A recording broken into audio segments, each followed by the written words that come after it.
the Disney Dream, the Disney Fantasy, both great ships, but today I'm going to tell you why I think that the Dream is better than the Fantasy.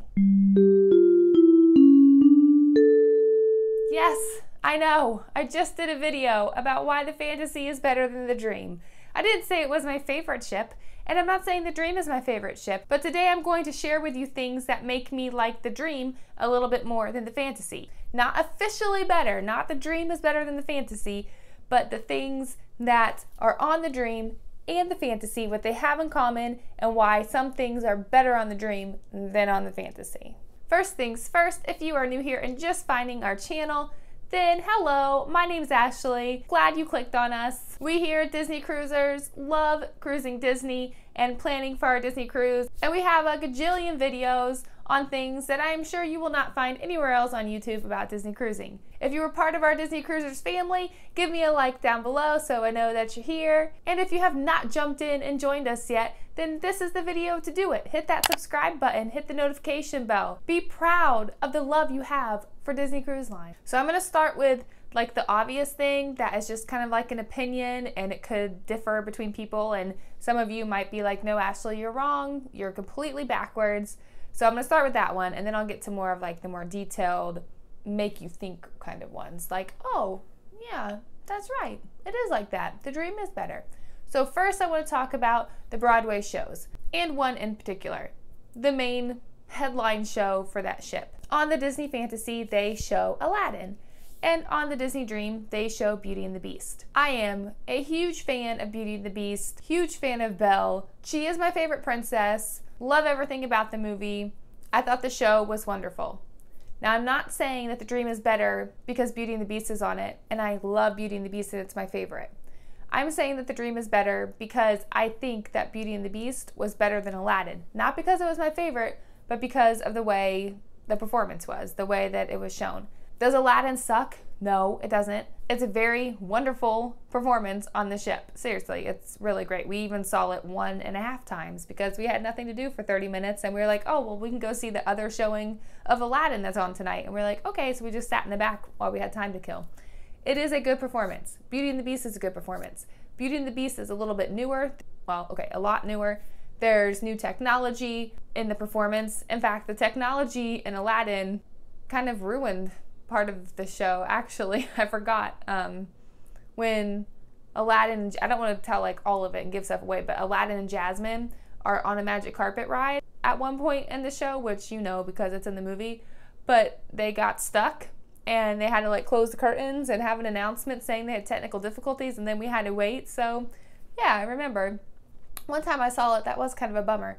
But regardless, if you love the Broadway style shows, I will say that the Beauty and the Beast one is done better than the Aladdin one. I thought the casting was better. The storyline for Aladdin was a little bit harder for me to follow. And I don't know, I feel like nowadays there's so much hype with the Broadway style shows that the caliber of entertainment that you're looking for is more Beauty and the Beast and not so much Aladdin. But Aladdin's still good. I just give the edge here to the Dream in the Broadway style shows because the Beauty and the Beast one was performed better than the Aladdin one.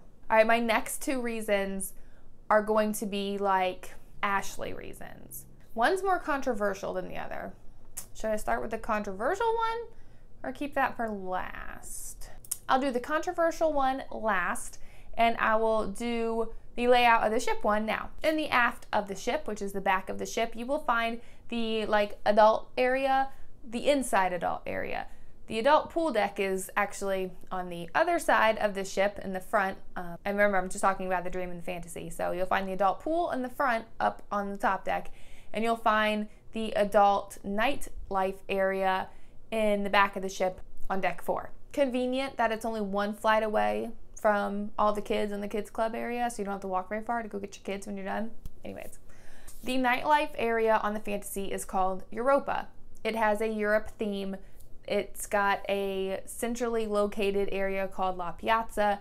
Then you have Ooh La La, which is like a champagne bar. You have the pub, and then you have the Tube, which is where they do all of the main shows like Match Your Mate or Majority Rules, Bingo, dance parties, those sorts of things. On the Disney Dream, it is called the District, and it's kind of themed like more like a nightclubby area, and kind of like you're supposed to be like celebrities and this is like your area to hang out. So in this area, they also have a pub, they also have a champagne bar, they have a centrally located area with a bar, which I cannot think of the name.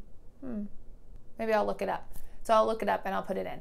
But they have a centrally located bar area, but it's not as centrally located. And then they also have on the other side Evolution, which is where they do the things like Match Your Mate. So one of the differences between the Fantasy and the Dream is that they switched locations of the pub. And because of this, on the Fantasy, the pub is small. Not smaller than the Dream. Like, it's just small.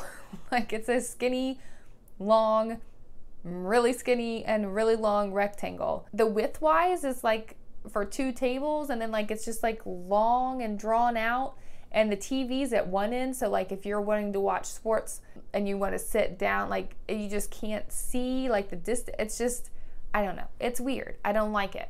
And on the Dream, their pub is where the champagne bar is on Fantasy.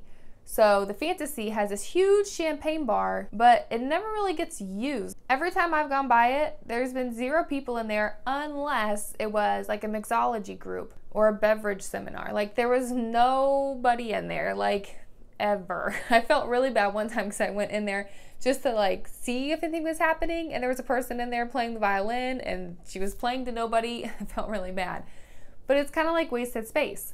Well, on the Dream, that huge champagne bar area is their pub, and it just makes more sense. It's more of like a big square room, and it's more comfortable. There's more places to sit. There's more couches. Anywhere you sit in there, you can see the big screen TV. It makes more sense when they do like trivia and stuff in there. You can see better, and it's more comfortable, and it's not just like you're all crowded up on people. In the Fantasy's newer, I don't know why they switched that. I don't know why they thought the champagne bar needed to be bigger than the pub. No one goes in the champagne bars. Everyone goes to the pub. They even have like their stuff in the pub, like their trivias and their games throughout the afternoon. Like why put everyone in the skinny little rectangle room on the Fantasy? Like I don't understand that. So on the Dream, the pub is much better than the Fantasy. Now the pub on the classic ships, that's a totally different story because I think those are way better than the Dream class ships. But for the purpose of this video, the Dream's pub is better than the Fantasy back in the adult section. The other part of the adult section that frustrates me on the Fantasy is La Piazza. It's like the middle of the adult area where the pub and the champagne bar are, and then like another bar. And La Piazza is basically a round room, and it's kind of like a cut-through room, but it's being utilized. And the way they utilize it is they have a circular bar that's like a merry-go-round, and you can go up and you can sit around the entire bar and order drinks. And then around the bar, they have booths all on the sides of that area, and then some tables. But then they also have like a main stage area towards the front. On the Dream, their centrally located bar has a huge room, more of like a lounge feel, and the actual bar and bartender are back along the back wall, and then you have the entire seating area facing the stage. On the Fantasy, if you're sitting in one of the booths or anywhere like on the back end of a merry-go-round bar, you can't see the stage. You can't see anything. Like you just see the bar. One thing about this is that they also do trivia and games in this area. Well, you think it's nice and you're kind of like more spread out, but it makes it harder to hear. And then also like the bar isn't always open, so it's kind of like you're not included because the cast member putting on whatever it is you're doing, like trivia, they're all the way in the front, and then you have this big closed bar in front of you, so it's completely in your way. And so it's like blocking you from all the fun. So it looks like you're not even like engaged in that activity. Like you're not even participating. There was even one time where they had an extra prize they were giving out to a winner, and you had to know the answer and raise your hand the fastest. Well, we were towards the back of the room, and of course the cast member picks all the people who are right up front in the front little area because that's all he could see, because he couldn't see all the rest of us in the very back of the room because the big bar was in the way. So it's better on the Dream because everyone is together in one area, and if you want to go back to the bar, you go back and sit on the bar, but it's not blocking anybody. It's not, you don't have to walk around it. On the Fantasy, it's in your way. You have to like physically walk around it to get by. I don't know. Little things like this don't seem like a big deal. And they're not really like a huge deal, but if you've been on them enough and can compare the two, you'll quickly like one more than the other. And I promise you it's going to be the Dream, because seriously, the Pub is so stinking small. Okay, now let's get a little controversial. I know that Disney Cruise Line has the best service. I also know that crew members rotate between ships fairly regularly, and that not only can one crew member be on one ship one year and another the next, but they get a totally completely different group of crew members all the time that come in. So I know that this can change and you have your own opinion, and I'm gonna say stuff and you're gonna be like, that's not at all how it was for me, or you're gonna totally agree with me, but this is just from my experience and something that does make me think the Dream is better than the Fantasy. You know how like when you were in school and you would have a sub and you get all excited, or you'd be in college and you would go to class and then there'd be a note on the door that says like class was canceled and you'd be so excited, or like at work if you just think it's going to be a normal day and then like someone brings free food and it's like the best day ever, but like you could have just brought your own food, but still like it's something unexpected and it makes it like the best. You get in such a good mood. I kind of feel like that's how the crew members are when comparing the Fantasy and the Dream.